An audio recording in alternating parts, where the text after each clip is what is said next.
என் இன்ப துன்ப நேரம் நான் உம்மை சேருவேன். பிரேயர் வாரியர்ஸ் மினிஸ்ட்ரி இன்றைய வாக்குத்தத்தம் 1 கொரிந்தியர் அதிகாரம் 13 இறைவார்த்தை 10. நிறைவானது வரும்போது அரைக்குறையானது ஒளிந்து போம். அன்பார்ந்தவர்களே, இன்று நம்முடைய வாழ்வில் நிறைய குறைகள் இருக்கின்றது. ஆனால் ஆண்டவர் நினைத்துவிட்டால் நம்முடைய வாழ்வில் இருக்கக்கூடிய எல்லா குறைகளை அவர் நிறைவாக மாற்றி விடுவார். இந்த நாளில் எத்தனையோ குறைபாடுகள், கவலைகள், போராட்டங்கள் இருந்து கொண்டுதான் இருக்கின்றது. ஆனால் ஒரு நொடி இறைவன் நினைத்து விட்டால் நம்முடைய வாழ்வு தலைகீழாக மாறிவிடும்.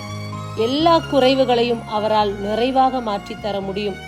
எல்லா கவலைகளையும் அவரால் சந்தோஷமாக மாற்றி தர முடியும். நம்பிக்கையோடு இருப்போம். நிச்சயமாக நம்முடைய குறைவுகளை எல்லாம் இறைவன் நிறைவாக மாற்றுவார். இறைவன் மீது நம்பிக்கை வைப்போம். ஆமேன். God bless you.